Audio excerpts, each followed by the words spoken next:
Renaud, c'est votre première réaction suite à la panne d'hier qui a touché plusieurs grandes villes en France. Des câbles de fibre optique sectionnés dans une demi-douzaine de sites. Est-ce que, Thomas Renaud, vous parlez clairement aujourd'hui d'un acte de sabotage ? Oui, c'est un acte de sabotage. Il est important de revenir peut-être sur les événements. C'était dans la nuit de mardi à mercredi à 3h du matin. Notre centre de supervision a été alerté par des coupures simultanées de fibre optique qui ne concernaient pas Free, qui concernaient aussi deux autres opérateurs télécoms. Nos équipes ont réagi très vite. Je veux dire, j'en suis extrêmement fier. Dès 4h du matin, elles étaient sur le terrain pour réparer ces coupures et pour rétablir le service. On a eu environ 100 000 abonnés qui ont été affectés par cette coupure, essentiellement dans l'est de la France, Strasbourg, Gravelines, Reims, 100 000 abonnés sur 20 millions d'abonnés. Et on a réussi à rétablir le service au bout de 4-5 heures.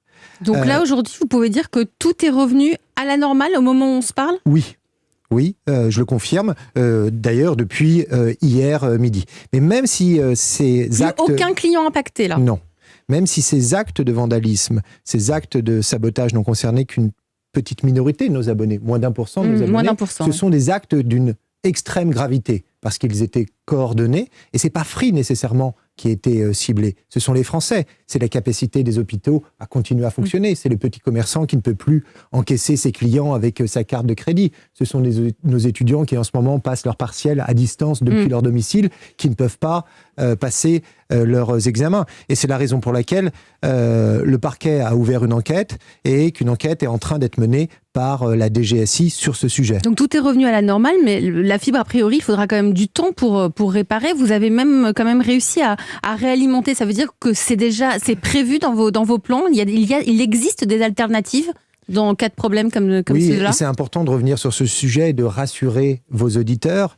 Il y a quand même quelques éléments positifs dans ces événements graves qui ont eu lieu dans la nuit de mardi à mercredi. Tout d'abord, notre plan de continuité d'activité a parfaitement fonctionné. Les équipes ont été très réactives et c'est important de le dire. Et vous savez, nos réseaux sont conçus pour être résilients. Un réseau, c'est un peu comme un système nerveux. Dès qu'une branche se coupe, il s'autoprotège et on bascule le trafic sur des routes secondaires, sur d'autres chemins de fibre optique. Et c'est ce qui nous a permis, de limiter très fortement l'impact pour nos abonnés et de rétablir très rapidement le service. C'est vrai que ça a été fait avec beaucoup de professionnalisme. C'est pas un simple vol de métaux. Donc il y a une volonté de nuire, de vous toucher, de nous toucher tous. C'est quoi l'objectif ? De toucher qui en fait ? C'est quoi l'objectif de cet acte de vandalisme ? Non, c'est ce que je vous disais. C'est pas Free, c'est pas SFR spécifiquement qui ont été mais pourquoi ciblés. Nous tous en fait ? Ce sont les Français. Oui. Nos infrastructures télécoms sont devenues vitales. Elles sont d'ailleurs qualifiées juridiquement d'infrastructures d'importance vitale pour le pays. Et l'enquête le dira. Je pense que les autorités publiques ont pleinement pris conscience de la gravité des faits. Une enquête est en cours et j'espère que nous aurons le plus rapidement possible des informations sur le sujet. Finalement, les risques les plus importants en termes de terrorisme, j'ai envie de dire, c'est la section de toutes les fibres, parce que tout est relié à tout, et notamment, vous l'avez dit, nos hôpitaux. Donc on pense au hacking, mais c'est une autre forme de terrorisme, en fait, de couper toutes ces câbles qui font qu'on ne peut plus discuter entre nous. Enfin, discuter, chatter. Non, ça va au-delà. En l'occurrence, on a réussi à démontrer collectivement, les 4 opérateurs télécoms, la résilience de nos réseaux.